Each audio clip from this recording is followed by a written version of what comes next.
y a 2 ans et demi, on s'est fait dire que c'était impossible. On s'est fait dire que personne ne peut déloger les conservateurs en Alberta. Mais Edmonton avait d'autres idées. There's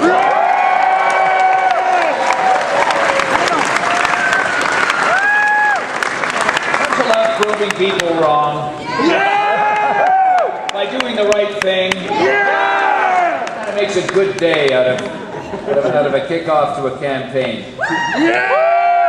Now, you got together 2.5 years ago under the New Democrat banner, and you sent a message that was heard right across Canada, and that you won't be taken for granted here, and you elected the amazing Linda Duncan.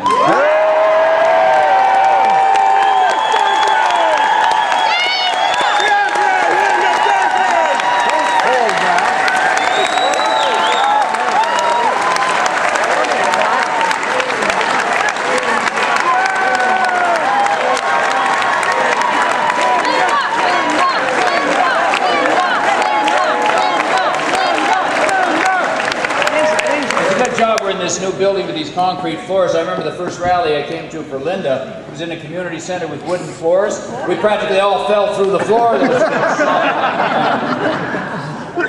Now, in the last 2.5 years, Linda Duncan has fought for Edmonton families. She's fought for this city. Yes. And she has fought for all of Alberta. She has done an outstanding job tackling Stephen Harper's dismal environmental record.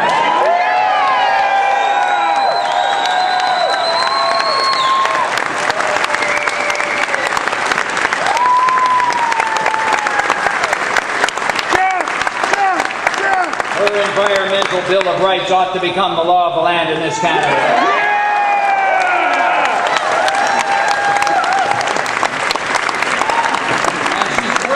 Caucus members, I'll give you one example because it ties in so well with her work. And that caucus member is here today, Dennis Bevington, member of Parliament for Western Arctic.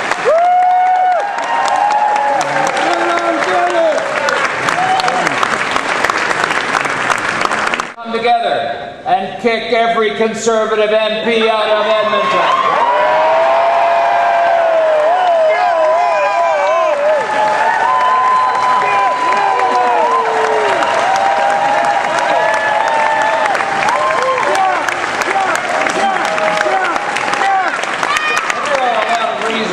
This would be a good idea. I could keep you here all night, in fact, with reasons why this would be a good idea. But I'll give you one example of why it's so important for the people of Edmonton.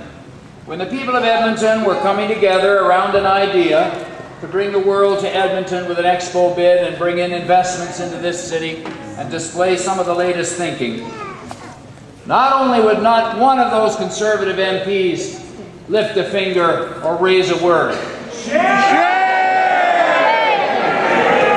fact, thank goodness there was a New Democrat MP from Edmonton who would say,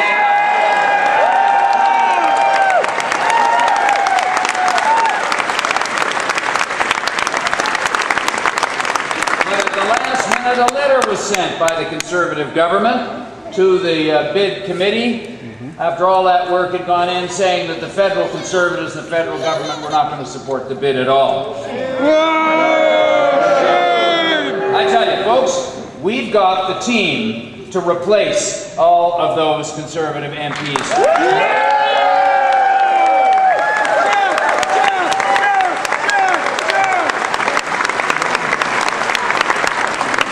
We have the amazing Louis Cardinal.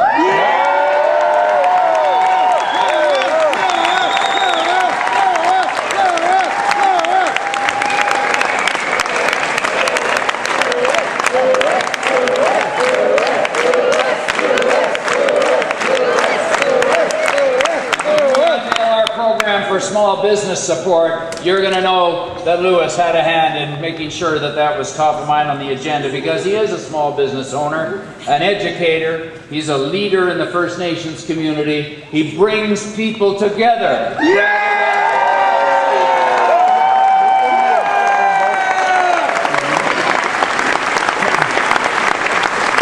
The Conservatives may like to drive wedges, but we think it's much more important to work together, and that's why we need Lewis Cardinal in the House of Commons.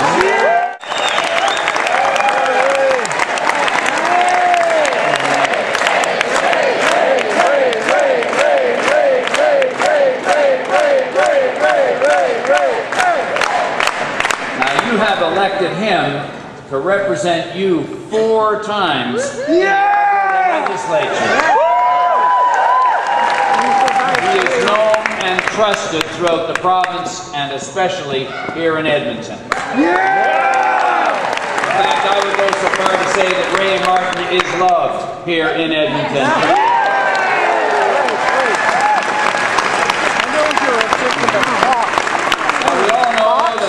Politics is often a team effort between spouses, and I want to take a moment to recognize Ray's wife, Cheryl, who is with us today.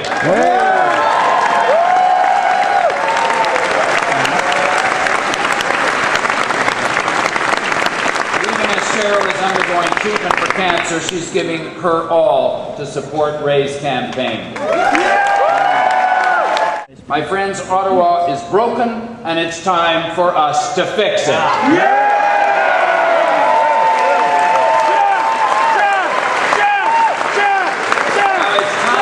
It's time for you to choose a Prime Minister that you can count on.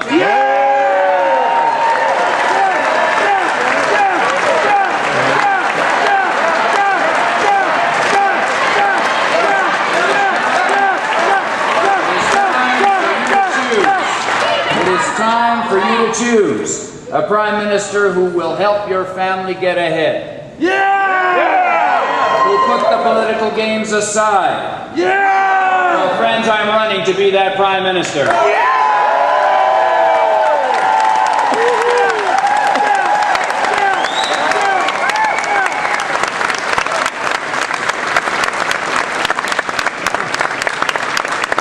tell you a few things we're going to do. We're going to create jobs.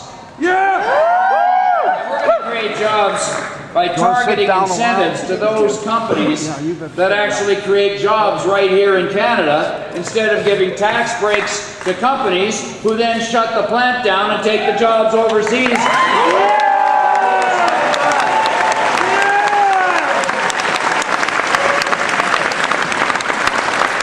Unlike Stephen Harper, I will help families struggling to care for aging parents, and also to build a future for their children. I'm talking here about the ever-expanding sandwich generation. They need childcare in this country. And they need long-term care and home care. So, unlike Stephen Harper, you better believe that I'm going to work very hard with our team to fix the health care services that you rely on right here in Edmonton. Now, Stephen Harper says that's not his problem. Well, he's wrong. Because the Prime Minister you elect on May 2nd will negotiate the crucial next health accord with the provinces. Now, with something as important as that standing in as your family's health at stake here, I'm going to be asking you and all Canadians, who do you trust to lead these discussions to improve your health care services? Well, I can tell you I will bring together the kind of people and the kind of consensus that will result in more family doctors, improved home care, and also to make prescription drugs a little less expensive.